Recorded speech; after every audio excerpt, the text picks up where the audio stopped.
All right. Hey, everyone. We're back with my good friend, Wes Spencer. Wes, thank you so much for joining. I gave you a little bit of like a hype at the end of our previous session. For those folks who just jumped in, definitely want to give Wes the intro that he is due. Wes Spencer has been very active in the security world and the channel for a while now, and he is an amazing thought leader, expert, really just great community contributor, constantly sharing advice and information.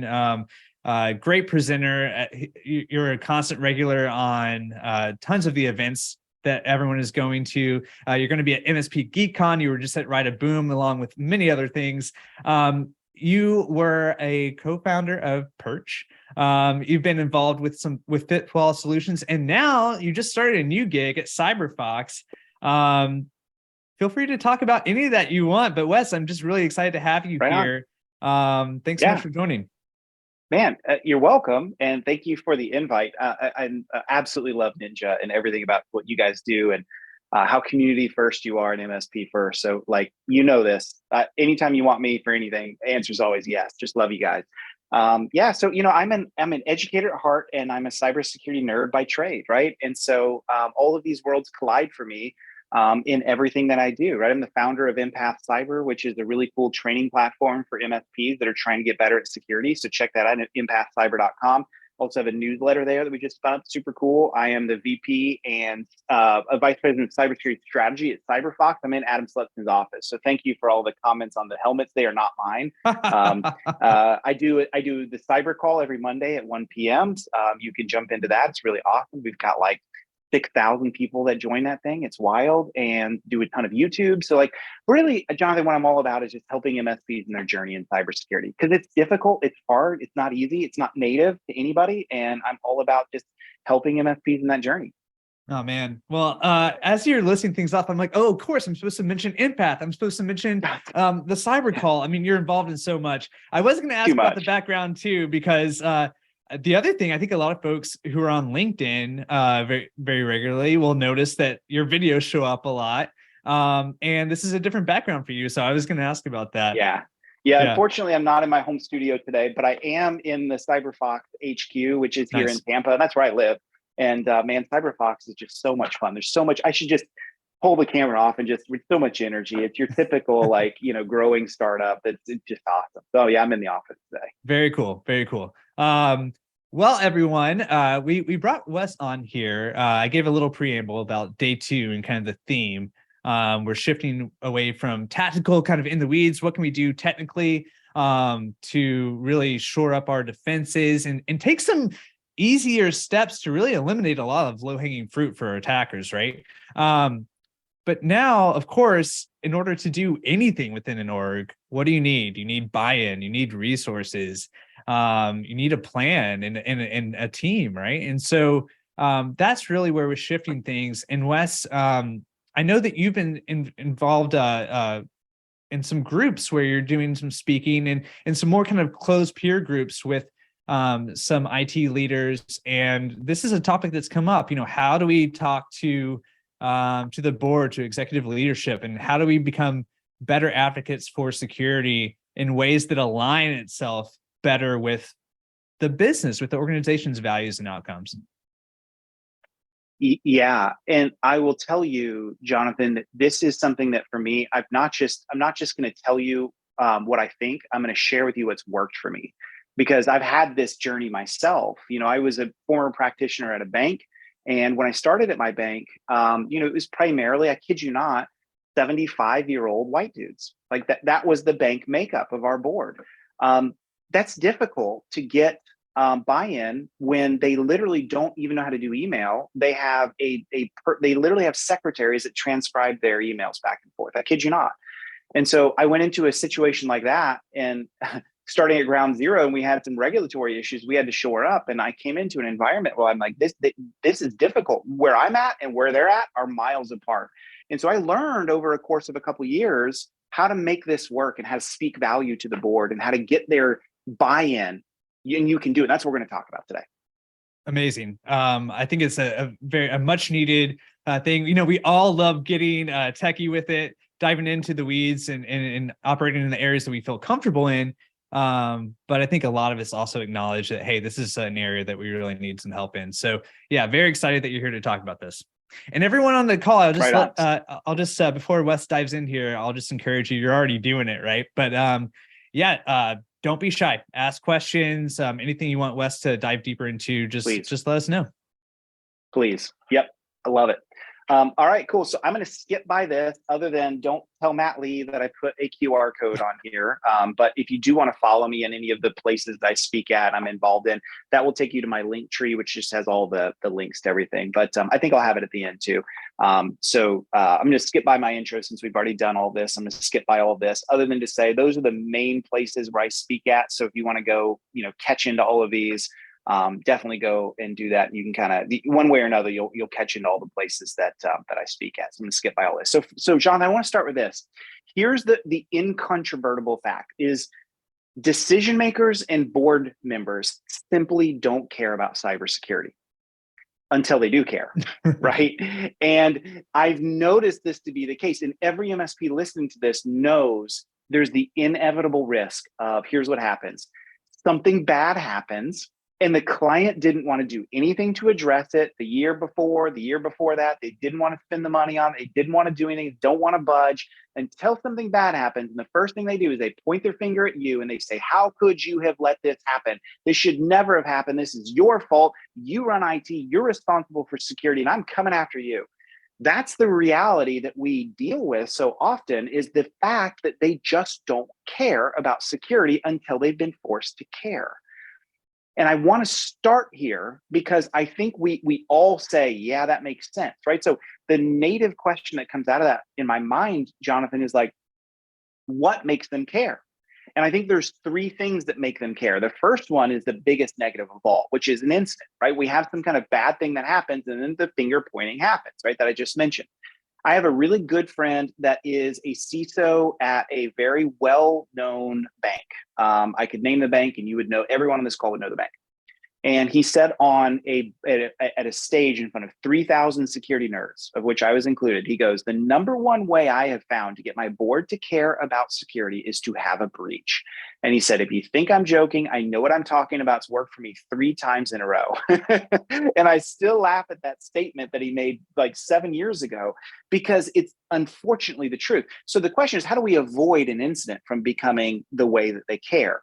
Well, there's another negative as well that I want to point to, and it's not as bad, but it's still not a positive, which is this: that someone else has convinced them that security cares, it matters. And unfortunately, that now puts you in a controversial relationship with your client, because now the board is saying, wait a second, someone else told me to care about this stuff and you haven't made me care. Therefore, you probably don't care about security. Therefore, I'm not sure that you're the person or the MSP to run this for me. You see how this problem compounds on itself?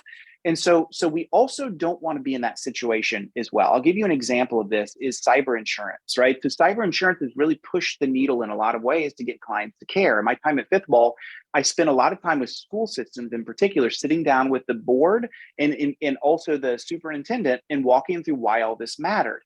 And on occasion, I'd say, hey, do you have an MSP that's helping you with some services? And sometimes they would actually say yes. And they're like, yeah, we're just not sure that this MSP understands this problem. And I'm like, oh man. As someone that loves MSPs, you hate to hear that, right? Because you're missing this opportunity. And unfortunately, cyber comes in. So I would try to jump into that situation, but well, let's bring your MSP in, let's talk, because I think they do care. And they just are, they want to make sure that they have an opportunity to talk to you about it and say whatever it is, they try to give them some saving graces. But that's not a position that we want to be in. So where is that position? Well, it starts with education, starts with teaching. Unfortunately, I can't get them to care immediately. It's not an overnight thing. It does take some time. And that's what we're going to talk about here. Any thoughts on that, Jonathan? Yeah, I mean, it's definitely what we've seen a lot of. I mean, I think John Strand from Black Hills was just recently tweeting this too, that the most effective way to get support is by getting breached. I know that for our MSP folks on the call, there's probably been some clients that they don't listen. And then lo and behold, they finally leave and go to a new place, and they're suddenly doing the things that you recommended all along, right? Sometimes there just needs to be that external change that happens. In addition to the insurance, compliance shifts or compliance audits, there's also those things that we've seen lately, the news from the White House, guidelines like that. And I'm always kind of wondering, like, okay, how often is this going to keep someone's attention? Is this something that they get alerted about and get curious about, leadership does for, a day or something, and then it kind of reverts back.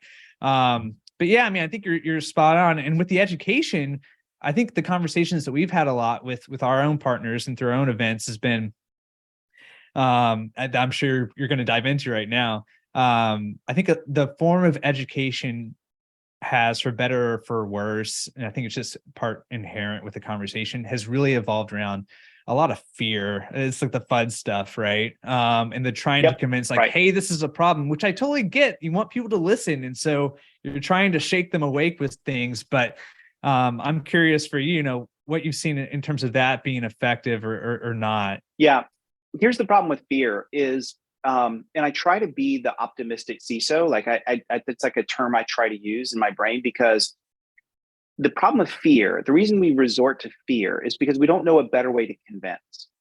And then we try fear and it actually works once, and they're like, oh my goodness, wow, you scared me. Got to do something about it. But then nothing bad happens. And now you're the boy who cried wolf. And so once again, you've placed yourself into an adversarial relationship. And so there's nothing wrong with fear in the right position to use. But if that's the primary tactic, you're really going to be missing out for sure. So that kind of does bring up this decision, like how do we get them to care about security, right? What is it there that we should be working toward, right? So first of all, I know this is going to sound generic, but I will bring this home as we get through this a little bit more, right? But align to the business, right? I promise you I didn't just steal this out of ChatGPT and say, tell me how to speak to the board, and it said align to the business. I know it sounds like this is ChatGPT garbage, right? But this should be in your brain every time you have the opportunity to speak to business leaders. Is they're not thinking about security. They don't care about security. Remember, we talked about that. What they care about is, I'm going to talk about this in a minute, but basically they care about, how do I keep my business running? How do I stop the threats that are going to affect my business from running? And how do I make sure it can scale into the future? So when you think about, my job is to align to that. If you can find ways to come into that, now you are an enabler. Now you have a position at the board seat because you are like unto them. In other words, you are all you're thinking about is, how do we keep this business going? How do we keep it going in the direction they want to go, right? So I think there's two aspects to this. The first aspect is the offense aspect. I have no idea who this player is. I'm pretty sure this is basketball. It's all sports ball to me. I don't even know if he makes the dunk. I just searched for like slam dunk on Google and this came up. And so whoever this guy is, it looks like Miami Heat. I really can't authenticate any of this, but I can tell you this guy apparently has got some great ups, and he's probably going to slam that ball, and he's great at offense. So we're just going to say it that way, right? And the reason I'm using this is because it is our job in security to go on offense. In other words, we should be communicating to our board, hey, one of the things that we're doing as your MSP or as your IT person is we really want to help make sure that you are able to grow and scale. Our job is to be able to allow you to do that, to allow you to have the capabilities in your business to continue to grow, to continue to succeed, and continue to meet your goals and outcomes. You see how that's a radically different viewpoint than like, oh, my job is to lock things down. Yeah, that's your job, but tactically, why? Because of the objective of helping the business go where they want to go. See, we're not speed bumps, we're guardrails on the highway, right? That's what security is for us. So there is an offensive aspect to this, but there's also a defensive aspect to this, right? So I don't know if this is like a foul or not, because I watch basketball and they call fouls on everything, and I have no idea what's going on. I did watch basketball in the 90s when I was a kid, and it seemed to be like way rougher. And then I watched that 30 for 30 on the Pistons. It's the coolest thing ever. For a non-sports ball fan, it is a cool documentary, right? But I love defense, right? So the other aspect of security is a defensive aspect, right? This idea of, we also want to help protect your business against the risks that we face.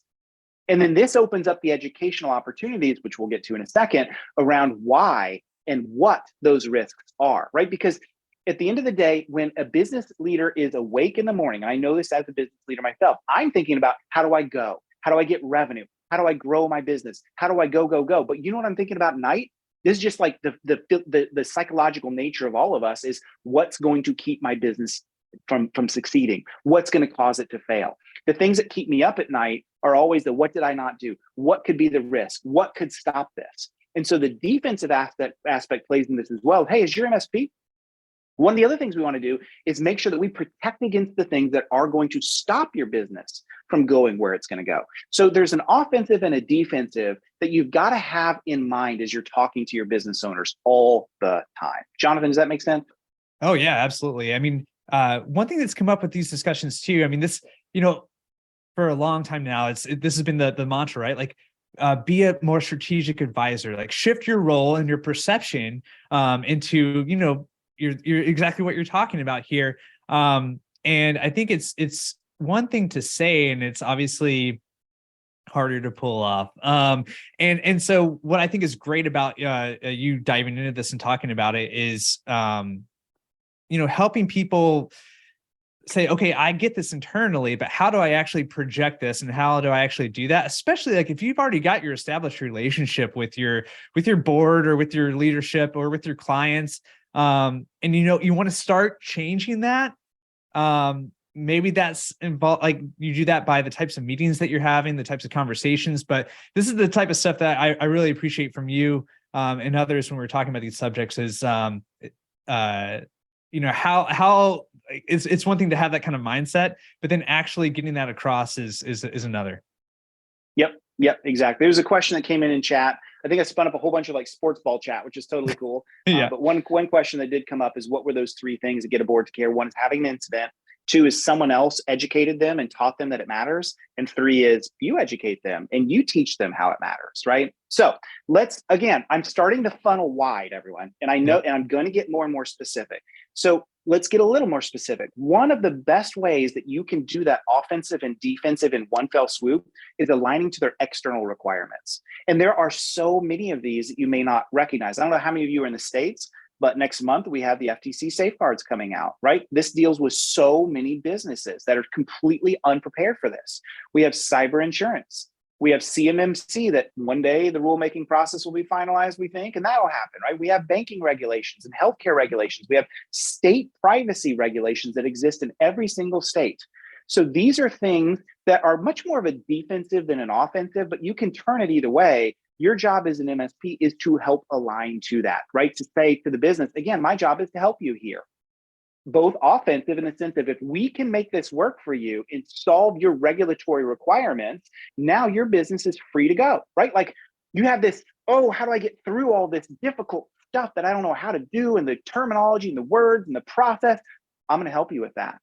You can focus on growing your business. I'm going to solve that problem for you. You got the machete in hand. I'm going to clear that pathway for you. But defensively as well, we're also helping because did you know there could be a fine to this stuff? You probably do know this. There are actual real bad things that happen when we don't align to these security requirements. We're going to help prevent that from happening. Ultimately, it's your job, Miss Customer, Miss Board Seat Member, to do it, but we're going to help you in that journey. So aligning to external requirements is really important. This is not running a network detective scan and dropping on their desk and saying, there's your compliance. No, what this really is helping them understand this is what the regulation is. And here's how we're going to solve for this. Here are the 3-step process that we're going to work on right now. Here are the big things we're going to implement to show you. Here's the risk assessment that we provided along the way that kind of shows the gap assessment. So as we align to those external requirements, we can really start to build the value. So I mentioned some of these external requirements. Regulation is a big one I covered. Cyber insurance is a big one that I covered. But one other one that I haven't really covered, and don't think of this as like a regulation, but this is one of the biggest things I've seen driving small business to do more than ever before is supply chain, right? And here's why supply chain is so important. Is because we all have a client. Everyone has a boss. And what's happening is a lot of these larger level suppliers that work at the top of the food chain are coming down and they're saying, hey, you smaller ones, you got to do this, you got to do that, you got to do this, you got to do that. I'll give you an example. My son is a huge Corvette fan. He loves cars. So we were able to go to the Corvette factory where they actually put them together in Bowling Green, Kentucky. Super cool. One of the things they said in the factory tour, they said, when we have a supply chain issue and one of our suppliers causes us to have an all stop, we charge them $128,000 per whatever it was, like per hour, some number, some egregiously high number. And the reason they said that is because that's what it costs us when the factory stops. So they can choose to do work with Chevrolet or they can choose not to, but they're going to have all of these things in place because otherwise we're going to fine them because it costs us. And this is the reality that's also happening around the world. Is supply chain has really been seen as a big deal, and cybersecurity goes right into the heart of that supply chain. So these are the three big ones to me that come into the external requirements that MSPs need to learn how to build mastery of. And by the way, on the cyber insurance side, if you need help with that, fifthwallsolutions.com. We have an awesome training pathway completely free for MSPs. We'll give you everything you need to know on cyber insurance as well. So we want to throw that out there too. Thoughts on this one? I'm just grabbing the link for Fifth Wall. But no, I mean, the supply chain thing, I mean, beyond just those, there's a really interesting anecdote about the Corvette and the cost and everything. I mean, I also think back to a lot of the more recent security events that made major headlines, right? I mean, this is something where more and more things are becoming under the microscope. Another example that I'm thinking of is an MSP that's that I was speaking with. They have a lot of clients who are in advertising, and those clients themselves don't have a lot of regulations, but their customers do, with how data is stored and everything too. So yeah, when you start thinking about it that way, and it kind of goes back to, how are you going to run your business and serve, help your business or your clients serve their customers. It's just another angle. So I think it's a great thing that you called out there. Yeah, appreciate that. So these are things that the board does care about, right? They do care about the risks that impact their business. We've talked about this already. Like that is the stuff that they intimately care about. They don't care about technology, right? Like you cannot go to them and say, look, we're using this EDR that has the latest, greatest, ML, decision-making process-based libraries that can stop injection attacks before they happen. And they have deep insights into like DLLs. Like they don't care about that stuff. We know that, right? That's just going to make them cross their eyes and say, go away, nerd, right? Well, you know what they also don't care about? They don't care about the data that we share them so often, right? The threat maps, right? I've run SOCs before. I was the co-founder at Perch. We very proudly had zero. We were a threat map free SOC, right? And the reason for that is because we just joke internally that people see this and like, whoa, look at those laser beams going across. Is that like real attacks? And you're like, yeah, it is. And they're like, wow. And then they walk away and they don't care, right? Because it is cool to see visually, but it does not impact their decision-making capabilities. It just doesn't. And so I'm not saying don't use threat map, right? But I am saying that it makes no sense to them other than, wow, these attacks are happening all over. Like, and someone's lobbing a digital bomb at someone else, right? No, it's John said, the pew-pews, right? But here's what they do care about. And this image could not be better. There is a systemic issue when it comes to cybersecurity, that it is such a big deal that decision makers don't really realize this. A lot of times when I speak to decision makers, one of the first questions I will ask them is, hey, if you had a breach, what do you think it would cost you? And it is not uncommon for them to say something like, oh, probably 50,000. Like it would be, 50, maybe 100, right? And I'm like, yeah, wow, no, if that were the case, then like you shouldn't worry about security at all. Just have 100K sitting in a, cash reserve, which every business can do. And, it's fine, right? No, that's not the way it works, right? We do know there is this domino effect that happens with the breach, right? In the sense of, it's not just, okay, let me just give you an example, right? So let's say you opened a phishing email, it had a word macro in it. It opened up. The bad guy now has persistence on the machine. They use that persistence to elevate privileges. They use those privileges to get deeper into the network. They delete your backups, and now they run ransom everywhere, right? So within the course of 2 weeks, they now have full access to your network, and they've shut everything down, and they've exfiltrated your data. Here's why this becomes a domino effect, because it's not just do I pay the ransom to get out of it or not. Now I have regulatory issues because every single client that's impacted that the bad guy stole my data. Now every single state has their own privacy laws on how that data should be disclosed, how it should be handled. So you have state attorneys general barking at you. You have digital forensics coming in, trying to figure out what happened so we can demonstrate what the impact was to that data. You have lawsuits that are happening left and right. You have business outage. You have suppliers yelling at you. You see how this becomes this domino effect? And so the idea behind cybersecurity is, again, to use the defensive, is what we really want to do is put a stop to all of this domino effect happening. I can't stop a breach. Nobody can stop a breach. But what I can do is reduce the blast radius and prepare us for action so that we can stop things from getting completely out of hand, to allow the business offensively to grow and to continue to scale. This is what this idea of cyber resilience is all about. This is a term, cyber resilience, by the way, that the federal government talks about, but we security nerds never do. Did you know cyber resilience is actually on top of cybersecurity? Cyber resilience is this idea of how do we stay operational in the midst of adverse situations? How do we're not saying that we're going to be as good and like a breach won't affect us, but what we are saying is when we have some kind of incident, we can still stay operational. We don't have a hard shutdown. Right? That's the mentality that we should be telling to our decision makers. What are the things we're putting in place to make sure that happens, right? I may not be able to stop a heart attack. I may not be able to stop cancer, but you know what? I can eat healthily. I can exercise. I can do a lot of things that keep me well positioned for that to lower the likelihood. And if it happens, to have a higher survivability rate, right? That's kind of the idea that goes behind a lot of this stuff. All right. So let's bring the funnel down a little bit more. Right, let's get a little bit more tactical. So this I stole from my really good friend David Powell at PAX 8, just throwing that out there. There's 3 things that I think were really helpful. And by the way, I just mentioned this in my newsletter yesterday. So if you want access to all that, you want a deeper dive into this, just go to empathcyber.com and sign into my newsletter, and I'll get you access to this post. But 3 things: teach, tailor, take control. So if you really want to be better at what we're talking about here, you cannot start with trying to take control of the conversation. If you try to do that too early, the client is going to do this, and they're going to say, I don't think I agree with you. You're just trying to sell me something. I'm not on board. You cannot take control until you first taught and then tailored. So let's jump into this a little bit more, right? From the teaching aspect, here's some things that can help. So I live in Tampa. We have flood maps. These flood maps are kind of important because we have these little things that happen that we're getting ready to come into the season called hurricanes, right? Hurricanes are just, kind of impactful to us. And so we have these flood zones that tell you if you live in this area, this is the flood zone you're on based on the models that are coming and the strength of the hurricane. You may need to evacuate, or you may be forced to evacuate based on the flood zone that you're in, right? And so what the idea of this is what's the likelihood of something like this to happen? And what would we do about it? And how do we know what we would do about it? I cannot stop the hurricane. That's an incontrovertible fact. I wish I could. I can't stop it. I can't stop the breach either.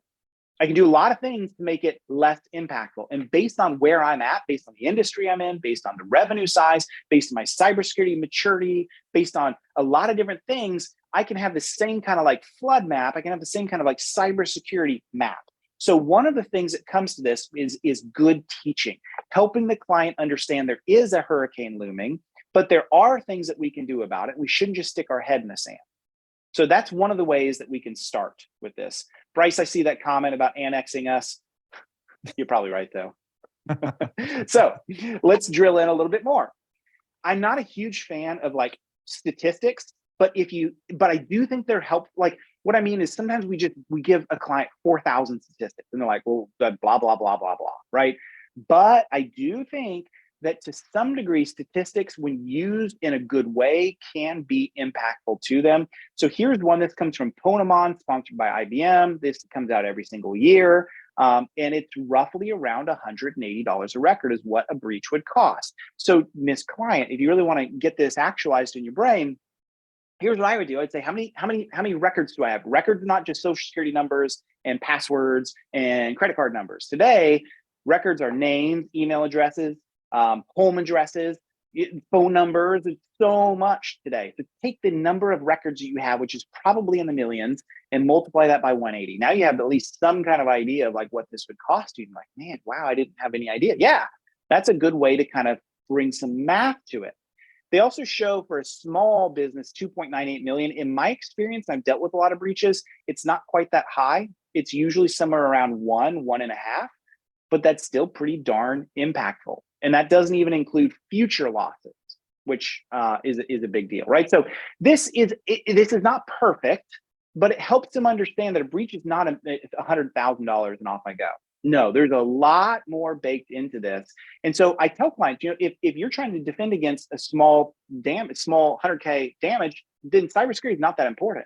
Conversely, if it's somewhere around $1 to $2 million, all of a sudden this is a big deal for you as a small business. And really this does matter. We should probably put some brain cycles into all of this, right?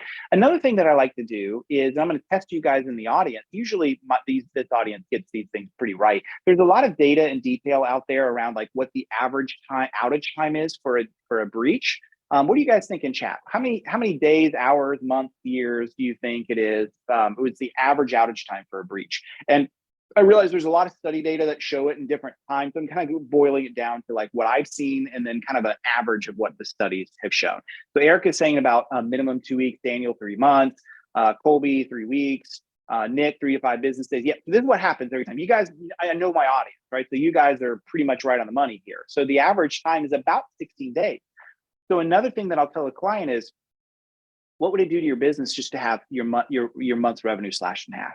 Like that literally, depending on your margins, could be something that you don't survive.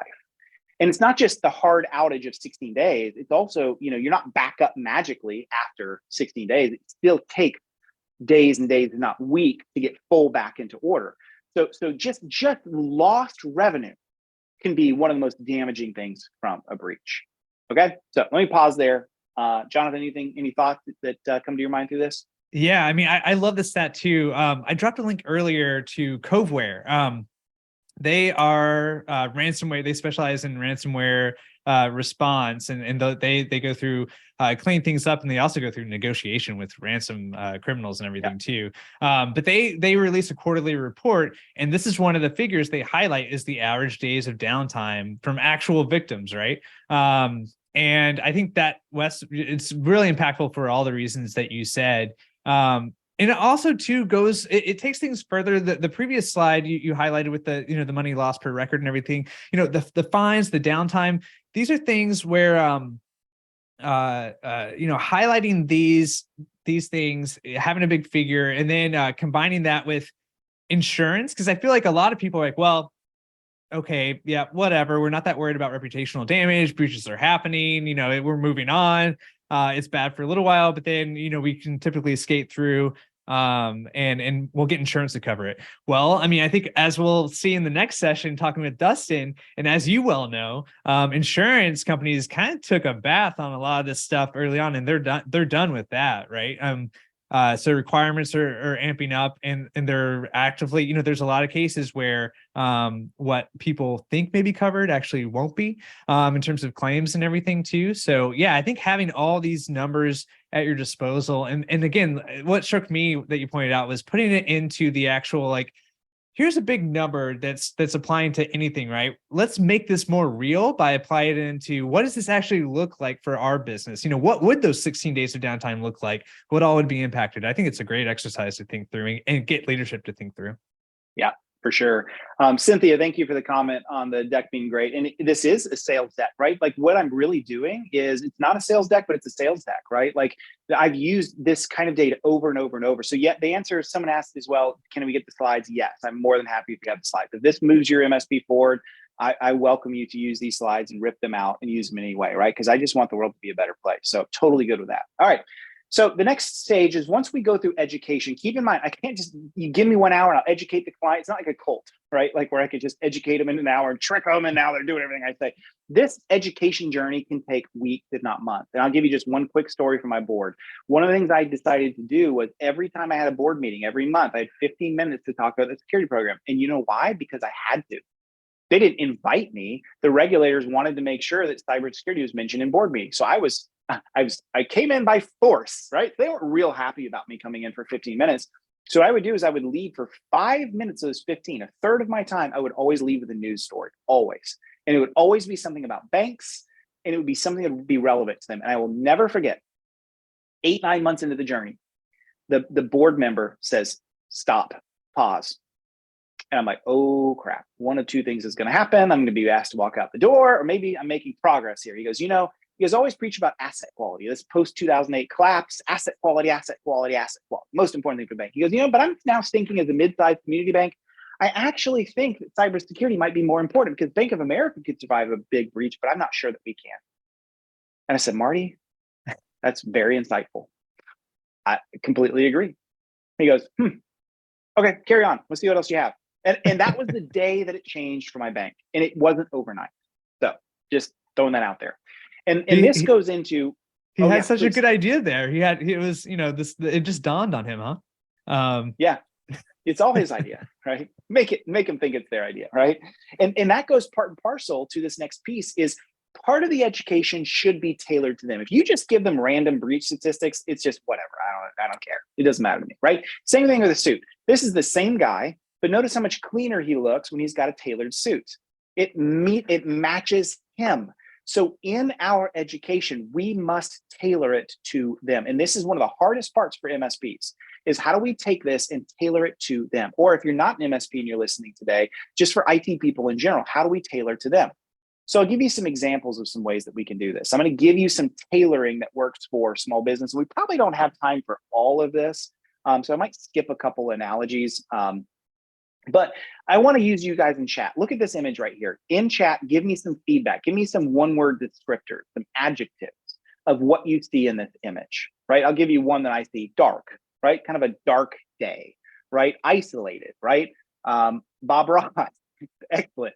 Warning, guard, cold, wet, windy. Excellent, excellent, excellent descriptors here. Cold, yeah. Now, here's the problem with this. Melancholy, really good stuff. Here's the problem with this. I haven't shown you the rest of the image.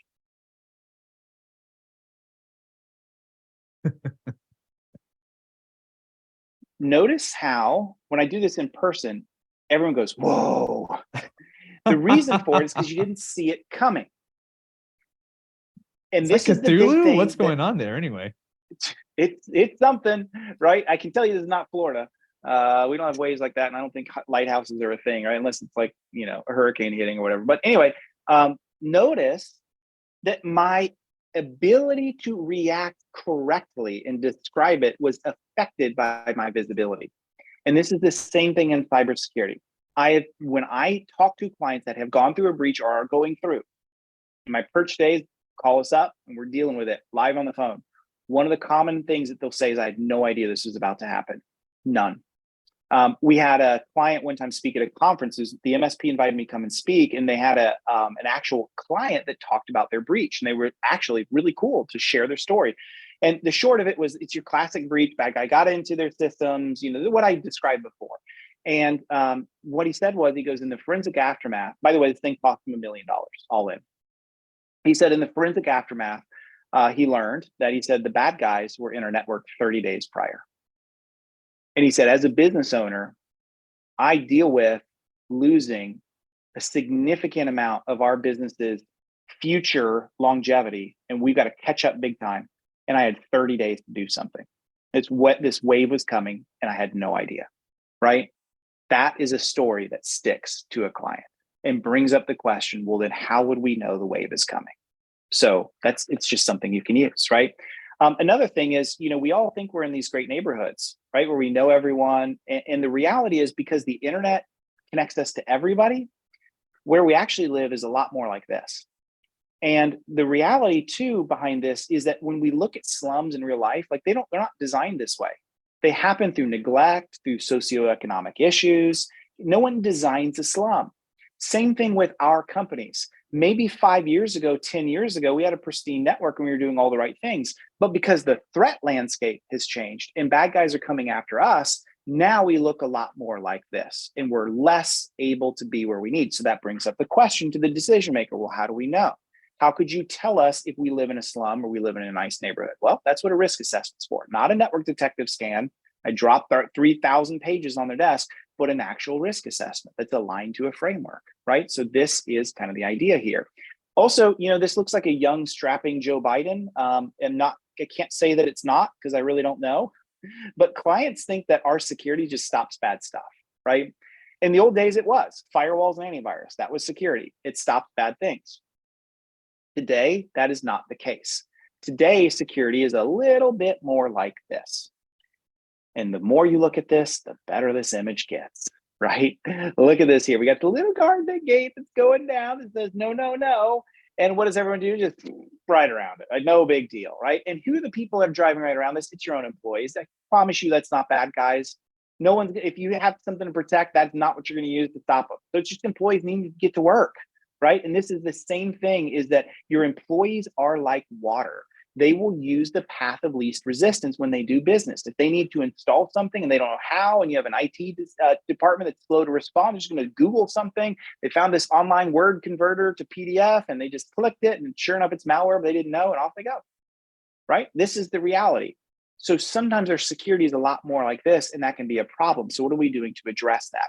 Speaking of our users, we all love like slasher movies. This comes from When a Stranger Calls, like one of the early 70s slasher movies. And so the babysitter makes the call, and the police pick up, and she's really worried. And what is it? It's the dun dun dun moment of, we traced it and it's coming from inside the house. Oh no, the reality is most of the breaches that we deal with are not something that happened from some 0-day that only China had access to.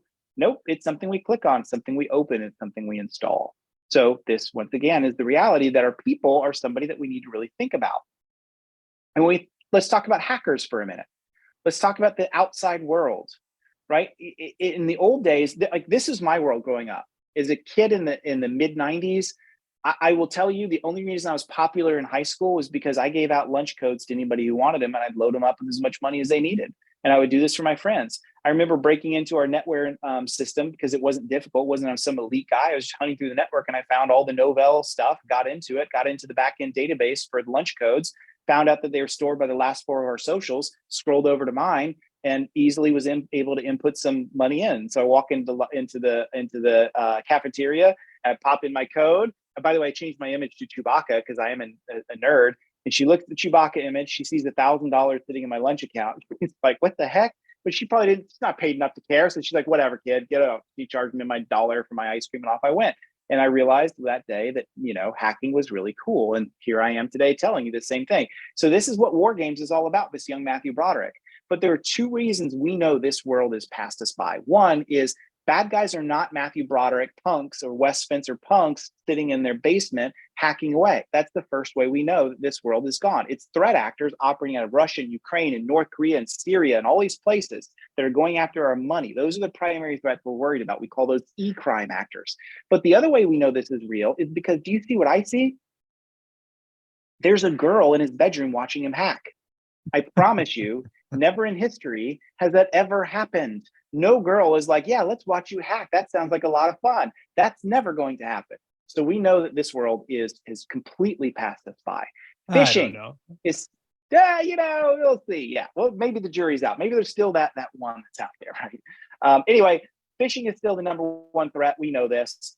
So the last thing I think I want to zoom into a little bit, actually got a couple more examples I want to give. So this is my neighbor, all right? And my neighbor is, he's a well-known, he's just a great guy, right? He's retired. I live in a neighborhood of retired folks. And, I came out one day and he's like, Wes, he says, are you okay? I'm like, oh yeah, Eddie, I'm great. What's going on? He was like, well, is your dog okay? I'm like, yeah, dog is awesome. Like, no problems. He's like, okay, good. He goes, kid's okay? I'm like, yeah, Eddie, what's going on? He goes, I saw a coyote last night. I'm like, oh, wow. And I'm from Kentucky originally, so I'm used to coyotes everywhere. You go camping, you hear them surround you. It's normal, right?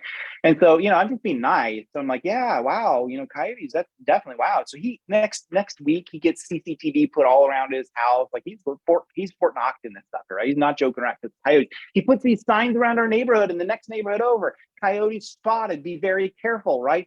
And all I can think as a guy who's living in Florida is this. Right? I'm like, you're worried about a coyote, and there's big monster 14-foot alligators just walking right by. And I kid you not, this is what they do. They just park.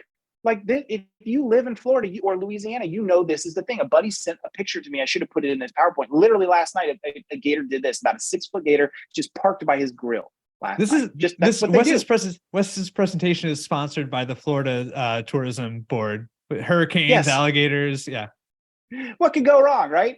And if something does go wrong, you got this guy who apparently is going on a war against gators, right? He's got like, as if their little nubby arms is the thing you worry about, right? I think he's cuffing it. Like, this poor gator, what did he do wrong? He's probably living his best life. And this guy just comes up, he's like, I'm taking care of this gator, right?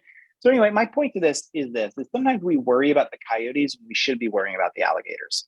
In other words, Sometimes in security, we worry about these big systemic, and we tell our board, oh, these like big, super scary things that are happening. What we really should be worried about is like what's happening with our email. How do we lock this down? Make sure we have multi-factor rolled out everywhere, and we're done, EDR, and we're thinking about identity management, all this kind of stuff, right? That's my point. Is sometimes we miss what we should be worried about. Jonathan, we're probably at bingo here, aren't we? Well, we do have a few more minutes so we can go over. We had a Okay. planned scheduled break, but let's keep going with this. So everybody, we did have a planned break, but the next session isn't starting until noon Eastern. So we got another 15 minutes. So Wes, feel free to keep on going for a few, if you have time. Sounds good. I do have time. Yeah. So I'll go through a few more things. Feel free to take a bio break if anyone needs to. And I won't go over Dustin's time because Dustin's a really good friend of mine. And you got to listen to the fifth wall stuff coming up. It's going to be the perfect next step to what I'm talking about. All right. So this is like a guy named Bob Brady or something like that. I don't know. He throws the football. And this is his very first Super Bowl win. Look at his face here, right? He is in an elite few of starting quarterbacks that's won at Super Bowl. This is his very first win. Proud for him. Big, big, big deal, right? But after you win your second, your third, your fourth, your fifth, your sixth, I really don't know how many he won. I think it's like 8 or 9 or something like that. Eventually, you start to care a little bit less. I don't know if anyone's heard of the hashtag Florida Man. If you haven't, I'm doing you a favor. Go Google Florida Man after this summit is over, because there's something about moving to Florida that turns you into Florida Man. And even Tom Brady himself is not immune to this. I hope the gift comes across okay. So in Tampa, we do these boat parades, right? And so I don't know if you can see the video, but what's happening here is Tom literally takes the Lombardi trophy and tosses that sucker from one boat to the next. I mean, look, after you've won 8 or 9 of them, like it's no big deal anymore. It's probably got 15 more at home. Like no big deal. If you're gonna throw it to somebody, you got a guy in the red shirt, that's Gronkowski. At least he's catching it, right? You got to throw it to somebody, throw it to that dude. What's my point here? My point is same thing in security. Something doesn't happen to us this year, didn't happen last year, didn't happen the year before. We get lackadaisical. We don't care as much. We sort of just toss the Lombardi trophy of security across the boat. We don't really care anymore. We get lackadaisical.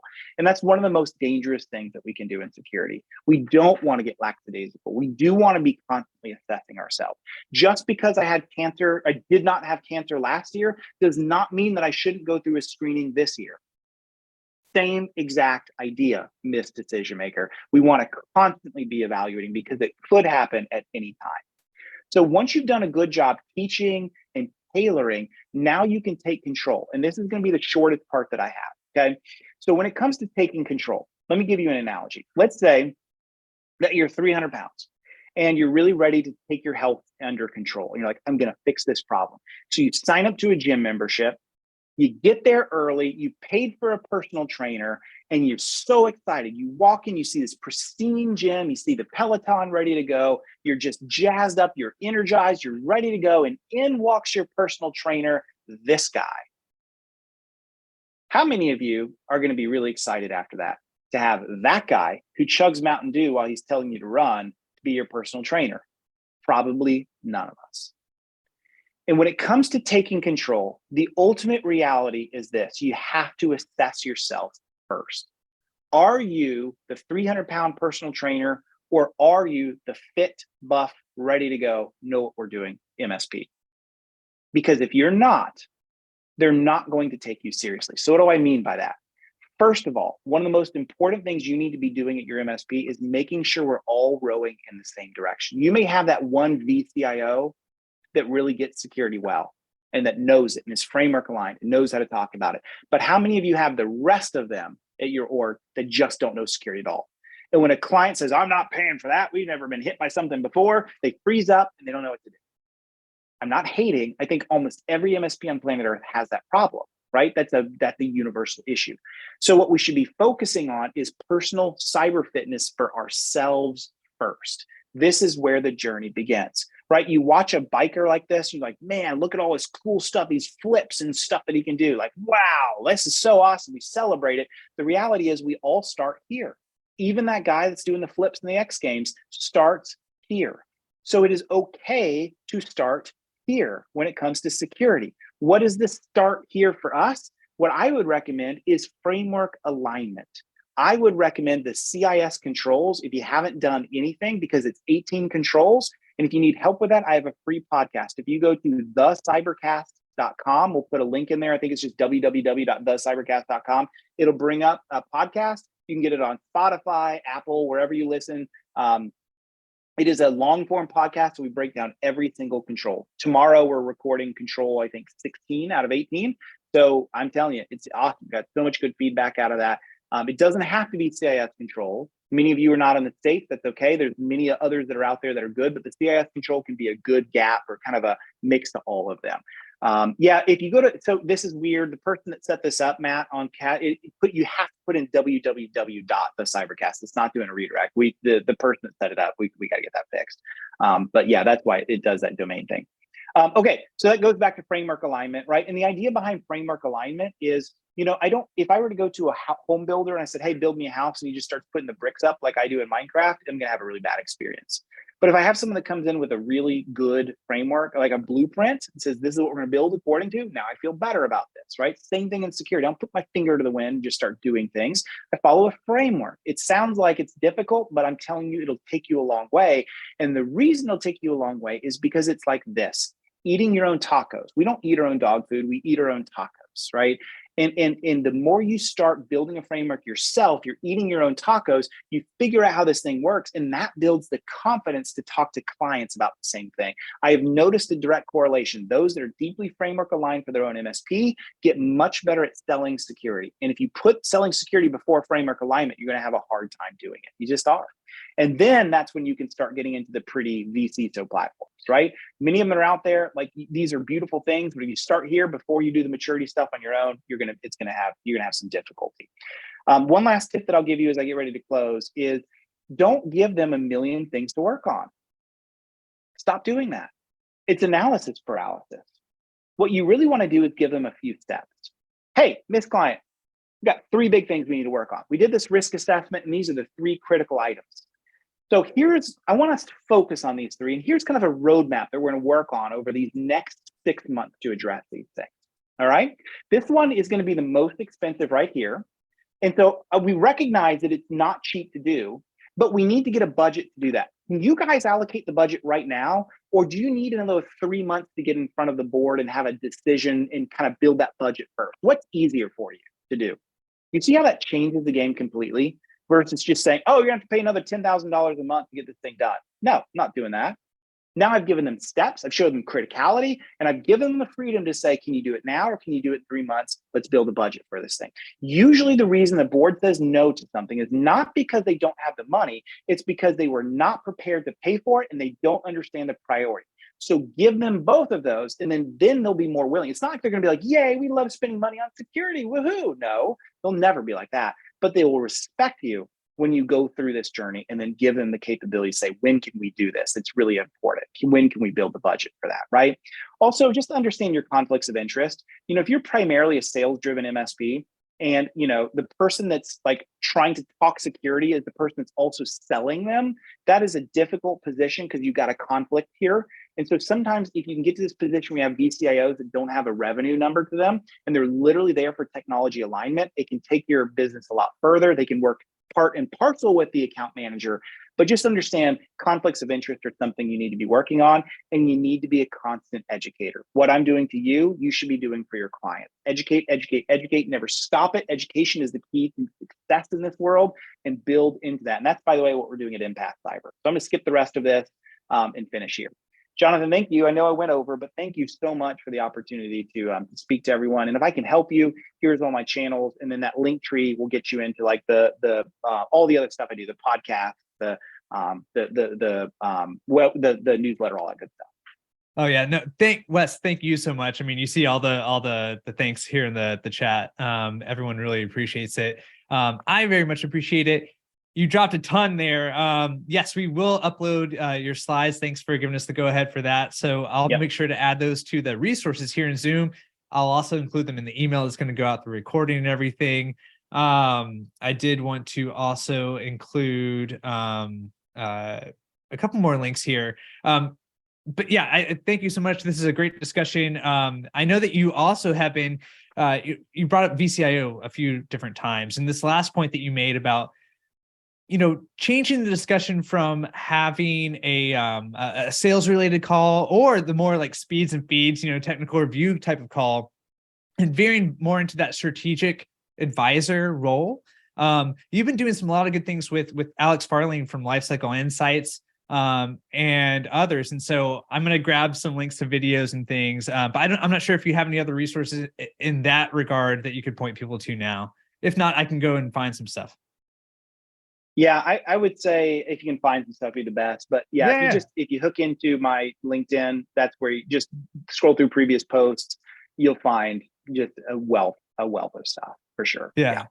Awesome. Well, Wes, thank you so much for your time. Thank you for going over. We've got tons of links to send people on. You've given people a lot of thoughts. We'll have you back on for another thing soon, I'm sure. Thank you, Jonathan. Appreciate you so much. And thank you to everyone listening. All right. Thanks again, Wes. All right, everybody. We have 4 minutes before we start our next session, which is going to be, as Wes pointed out, with Dustin Bolander from Fifth Wall Solutions. And it's going to be all about getting a kind of look into the cyber insurance and how the claim process works, that a lot of us probably haven't seen before. That's definitely new to me too. So really interesting stuff. Before we do that, I see that a couple of people have raised their hands here, and we have some questions. I also wanted to call out a couple of things. Oh man, I'm just seeing the rock, paper, scissors comment. I think we'll have to, okay. So we didn't get Wes for that. I will challenge him at some point and share a video, but I will make sure before Dustin starts that we do rock, paper, scissors. So sorry I missed that comment in time. For the resources, so if you go in here to Zoom, I may have to activate these again. I don't know why they keep on disappearing, but I'm activating these once again. And I'm going to upload while Dustin is giving his presentation. I'll be sure to add Wes's slides too. So you'll see that. I also want to share my screen really quickly and ask for your help with something here. Let's go ahead and play from current slide here. So I want to call back the contest, right? And I see that folks have been going into the poll. If you look down below, I think that's the only poll that we have open right now. I definitely want you folks to see these finalists that we have from our character submissions. And if you haven't done so already, vote for a winner. So because this is what those 3 of those 10 finalists are going to go home with. The first place is going to go home with a Steam Deck. Second place is going to get the Lego Rivendell set, and third place is going to get the Zelda Edition Nintendo Switch. Just want to walk through those finalists. The way that you see these, you'll see them now, but if you go into the resources section, you'll see there's also a link to this PowerPoint, so you can check these out while we're taking our break here, and also later in the day, and so you can vote, know who you're voting for. Although I do see a lot of people probably saw the name Bilbo Laggins and just automatically voted for that one, and I can't blame you there. So here we go. We got Bob Tables. We've got Varg, the jaded archdruid of the domain. Valmont with her trombone here. I love this description: punishing the delinquent users by throwing one of my many stress balls.